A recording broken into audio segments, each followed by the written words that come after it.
This video is sponsored by Private Internet Access. With a strict no-logs policy and a ton of customizable privacy features, Private Internet Access is the world's most transparent VPN provider. We'll talk more about Private Internet Access later in the video, but for now, let's get on with how to improve your life from the wisdom of Marcus Aurelius. Marcus Aurelius says, "Waste no more time arguing about what a good man should be. Be one." Marcus Aurelius is one of the greatest philosophers of ancient times. He ruled over Rome from 161 to 180 AD, famously being known as the last of the 5 good emperors. He carried out his duties with greatness and honor despite facing difficult military conflicts during his reign with the Parthian Empire, the Kingdom of Armenia, and the Germanic tribes. On top of this, between 165 and 166, he also had to deal with the Antonine Plague, which killed from 5 to as many as 10 million people in his empire. Despite his extremely busy lifestyle, he took the time to reflect on the most existential questions of life, becoming one of the most appreciated philosophers of ancient Rome. During his time, he constructed a series of autobiographical writings known as the Meditations, which he wrote for his own guidance and self-improvement. Meditations is considered also to be one of the greatest works of philosophy ever written, and it's one of the fundamental books of the philosophy of Stoicism. The main core of Stoic philosophy is the necessity of making deliberate choices and being in control of our emotions in order to live well and lead a virtuous life. By practicing Stoicism and following the teachings of Marcus Aurelius, one can better face the difficulties of daily life, no matter how trivial or complex they may be. Our character is based on our behaviour, and our behaviour is based on our daily habits, which is why in this video we bring you 7 ways you can improve your life following the daily habits of Marcus Aurelius. Number 1. Be grateful for waking up. Marcus Aurelius says, "When you arise in the morning, think of what a precious privilege it is to be alive, to breathe, to think, to enjoy, to love." Showing gratitude for the things we already have helps us want less and makes us appreciate them more. Marcus Aurelius practiced gratitude on a daily basis, despite spending most of his life on a battlefield. His book, Meditations, starts with a list of all the people he was thankful for. He expressed his gratitude more towards people who'd shaped him and molded him as a person, and not towards his fame, wealth, or successes. Despite being the emperor of the Roman Empire, for him, people were more important than possessions or fame.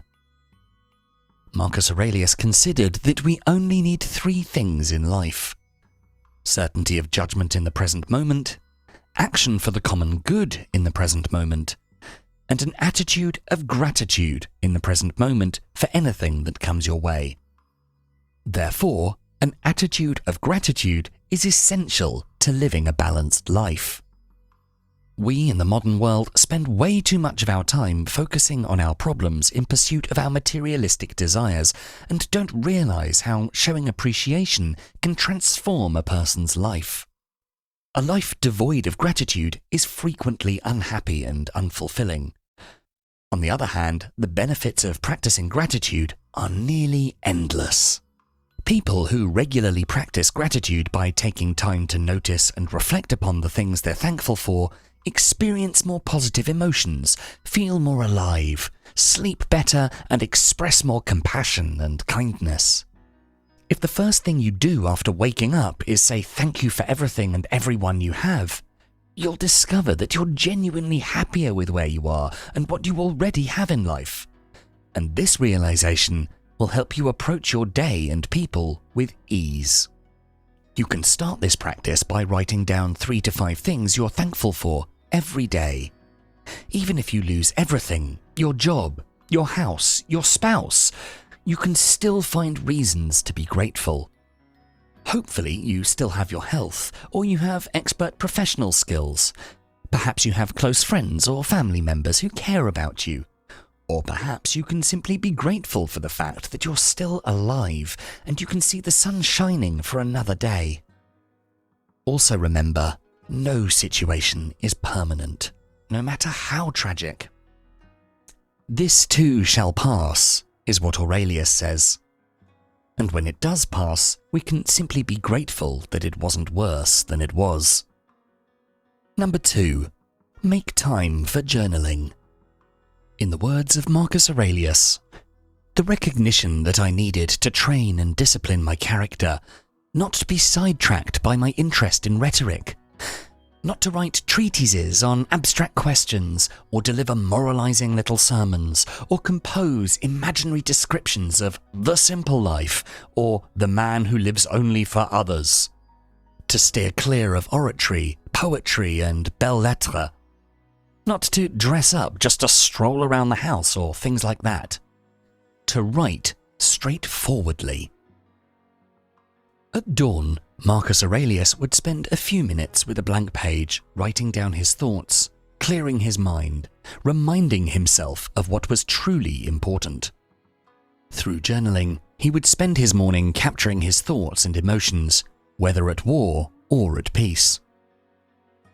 Our modern-day life is stressful. There are so many distractions and so much noise around us, and it can often be pretty difficult to keep calm. Our human mind loves these distractions, but the practice of journaling helps us in clearing our mind and allows us to breathe. You can start by writing down your feelings, your dreams, your worries, and the things you're thankful for.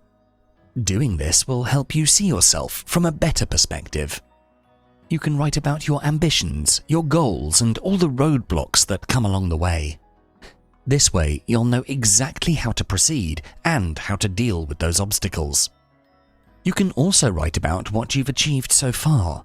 When you write about the milestones you've achieved, you can easily track your progress and boost your morale. In Stoicism, the art of journaling is more than just keeping a diary. This daily practice is philosophy. It's how you prepare for the day ahead in the morning and reflect on the day that's passed in the evening. Hence, it's recommended to also write about your own experiences, what you've learned from your teachers and mentors. When you write about the lessons you've learned and the qualities others have that you admire, you provide yourself with a toolkit to realign with the person you want to be. You can start this practice by putting aside 10 minutes in the morning and writing in whatever form works for you. You can write notes on paper in a dedicated book, store them on an app on your phone, or pull up an empty document on your computer and record your thoughts there. It's the process that counts. The more we write, the more you encourage imagination, enhance appreciation, and the more your philosophy ingrains itself in your character. Number 3. Prepare for the worst. According to Marcus Aurelius, when you wake up in the morning, tell yourself, the people I deal with today will be meddling, ungrateful, arrogant, dishonest, jealous, and surly. Marcus Aurelius faced many difficulties in life, and he understood very well how practical Stoic advice is when preparing for worst-case scenarios. As part of his morning routine, Marcus spent some time visualizing the negative people and negative circumstances that could get in his way. This way, he mentally prepared himself in order to be ready to handle anyone or anything, no matter how difficult it may be. His technique was to anticipate the worst so that we can adequately prepare ourselves for the challenges that lie ahead, otherwise known as negative visualization. The idea here is not to have a pessimistic approach, but to stay prepared for the misfortune that can befall us at any moment. If you have an employment contract which expires soon, for example, you have to plan for the worst. In this case, that the employer wouldn't extend your employment and that you have to find more work elsewhere. Don't wear rose-tinted spectacles, having absolute faith that the boss really appreciates you and that they will recommend you for a permanent position. This might happen, But as you can't know for certain, you need to apply to new jobs before your contract ends to have a plan B. You can practice negative visualization every morning by keeping your expectations up front and by being far more honest with yourself. Ask yourself, what could go wrong? How would you handle such scenarios? Can you overcome or plan for them?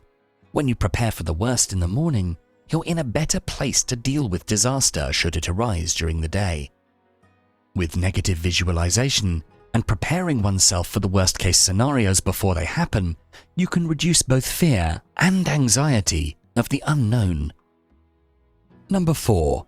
Focus on the task at hand. Marcus Aurelius teaches us to concentrate every minute like a Roman, like a man, on doing what's in front of you with precise and genuine seriousness, tenderly, willingly, with justice, and on freeing yourself from all other distractions. It is said that Marcus would tackle his most difficult tasks first.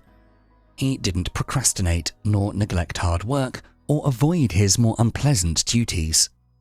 He had a job to do, and he never complained about it. He also teaches us to treat our time like a wartime general because it's our most valuable and equitable resource. We need to take control of our time and start distributing it correctly. Once you decide on your task and have a clear strategy, you must then ignore the distractions. The distractions in our modern world are never ending. Even if you try to remove all distractions like turning off the TV, silencing your phone and focusing on what you need to get done, to your brain, the allure of finding an excuse to do something easier is still strong. This is because our brain craves short-term pleasure, which is why it's often hard to start work, as there's no expectation of an immediate reward. Sometimes that reward is years away. However, if you wrap up your work with the expectancy of an immediate reward, you give yourself a good reason to concentrate on your work. For example, if you avoid or delay your work and spend a lot of your time checking social media feeds, you can make a deal with yourself that you're not allowed to log in to your social media accounts again until a certain amount of work is done. This way, you can stay focused on your task and on what needs to get done. When you spend your days focusing on what needs to be done, it becomes easier to stay on task and get things accomplished. The more focused you are, the more successful, energetic, and content you will be. Number 5. Master your mind. To quote Marcus Aurelius, "You have power over your mind, not outside events. Realize this, and you will find strength." Our mind is one of our greatest assets in life. It's the instrument with which we think, we analyze reality and make decisions. But our mind can also be our greatest enemy. According to Aurelius, it all depends on our perception, on how we choose to look at things that determines if we use our minds wisely or in a destructive way. Following the wisdom of Aurelius, we too can increase our capacity to focus on what we can control if we do the following things. 1. Stop blaming external circumstances for your failure. As an emperor, Marcus Aurelius always took full responsibility for what was happening in his empire and always meditated at the end of the day on what his mistakes were and what he could do better next time. Similarly, we should also stop playing the victim and blaming external circumstances for our failures. For example, don't react harshly when your boss criticizes you in front of others because of the way you did a task. It was your responsibility to do that task in the right way, and you should take responsibility for your mistakes. Don't blame the lack of time or the lack of resources for not performing that task well, but rather apologize and inform them on how you can improve next time. 2. Not allow others to negatively affect you. Marcus Aurelius emphasized focusing our mind on the present moment, on solving the problem at hand, rather than getting lost in the details and getting affected by the people or circumstances. For each problem we face, we need to break the problem into its components, analyze them, and find a solution. Don't concentrate on whose fault it was. Don't waste your energy in reacting to people.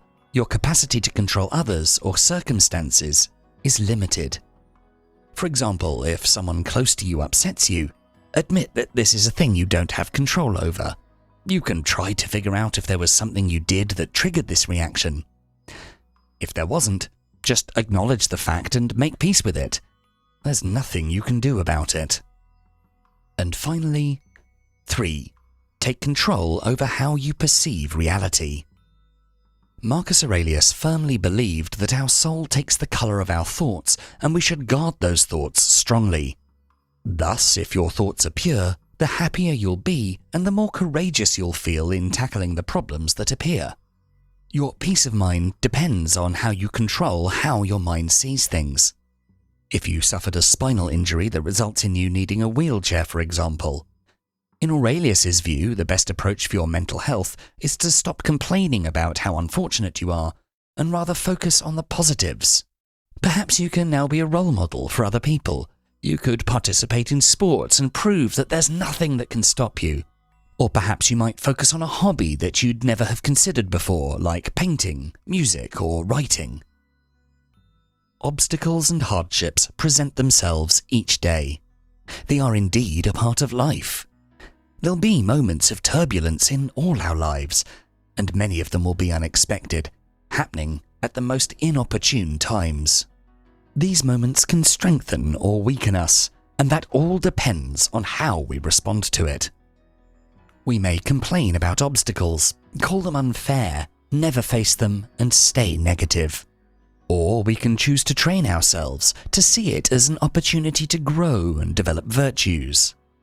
It's all about how you see things that determine your well-being and peace of mind. If we can master the mind, we can understand the world. We can be more able to do what's right, speak the truth, accept what's happening, and live more in the present. Mastering the mind is vital to living well. Number 6. Review your day. According to Marcus Aurelius, nothing has such power to broaden the mind as the ability to investigate systematically and truly all that comes under thy observation in life. Stoicism is a very practical philosophy. It's about self-empowerment, and the best way to improve is through personal review. Marcus Aurelius wrote his meditations with the purpose of reviewing his own daily choices and thoughts to achieve personal clarity. He kept a constant eye on his daily actions. If you want to be the best version of yourself, you must be aware of your actions. This is why daily reflection routines are crucial in Stoicism. If you don't know where you went wrong, how are you supposed to improve as a person? How can you be your best? Setting aside 5 to 10 minutes every evening to review your daily progress is an important step in leading a Stoic lifestyle. You can sit down with your journal and ask yourself questions like, what did I do well? What could I have done better? Did I behave according to my principles? Did I treat people in a friendly and considerate manner? What could I have done to be the best version of myself? Also, make sure you're kind and forgiving to yourself if you did something where you acted in some way you disapprove of, or did something you weren't supposed to. It's completely okay to struggle and experience setbacks as long as you're aware and try your best. Number 7. Meditate on your death. In our final quote from Marcus Aurelius for this video, he says, "Let each thing you would do, say, or intend be like that of a dying person." Despite being the emperor, Marcus Aurelius realized that no matter how great the things we accomplish or who we are, we all have the same destiny: death. He frequently reminded himself of his own mortality, and this made him adopt a more humble attitude towards life. It's said that at night he would tuck his children into bed and kiss them, and say quietly to himself, "Don't rush this. This might be the last time you do this. It's not guaranteed that either of you will make it through the night." There is a phrase within the Stoic philosophy called MEMENTO MORI, which means remember that you will die. It's a reminder that your death is inevitable, your time is limited. No matter where you're born, how rich you are, or what you do during your life, there will come a day where you won't wake up to enjoy life once more. The Stoics made it routine to keep the prospect of death in mind, and you too can practice this every evening. The point of this reminder that you will die is not to promote fear, but quite the opposite. To make you approach your daily life fearlessly, and make you feel confident about doing the things that really matter. You can start this exercise by spending 5 to 10 minutes every evening imagining that you're on your deathbed and only have a week to live. Ask yourself, are the things I'm spending my time on worth it? Asking such a question will make you realize that perhaps you're not spending enough time with your family, or that you'd rather be doing something else, like pursuing your dream of being a musician, for example, than your current job that you don't actually enjoy. The key purpose of this exercise is to make you realize 3 things: to spend quality time with the people you love and respect, to make your priorities clear, and to not spend your time doing something you hate. Your life will be merely other people's memories in a few years when you're gone. Therefore, it's much better to really concentrate your focus on the people you actually care about. Give your best contributions to this world through your work. Daily reflection on your death will help you navigate through your priorities in life and help you be the person you want to be. As we mentioned at the beginning, this video is brought to you by Private Internet Access. Each time you access the internet, your internet service provider is logging and storing all of your data, and they're looking at what sites you visit so they know if they should throttle your internet speeds. Private Internet Access provides a very easy-to-use virtual private network which changes your IP address and reroutes your internet traffic through an encrypted tunnel, thus hiding your online activity from your internet service provider, network administrator, and government censors. Private Internet Access is the world's most transparent VPN provider with superfast servers in over 75 countries, meaning not only your digital privacy is protected anywhere, anytime, but you can also access and watch your favorite shows regardless of your region. Private Internet Access is available for all platforms: Windows, macOS, Android, Linux, iOS, and many more, and with just one subscription, you can protect up to 10 devices at the same time. Click on the link in the description to get a special offer of paying just $1.98 a month, giving you a massive discount of 83% plus 4 extra months for free. Not only that, but there's a 30-day money-back guarantee, so you can try Private Internet Access for yourself completely risk-free. Click on the link in the description to get your digital privacy now. If you enjoyed this video, please make sure to check out our full Philosophies for Life playlist, and for more videos to help you find success and happiness using ancient philosophical wisdom, don't forget to subscribe. Thanks so much for watching.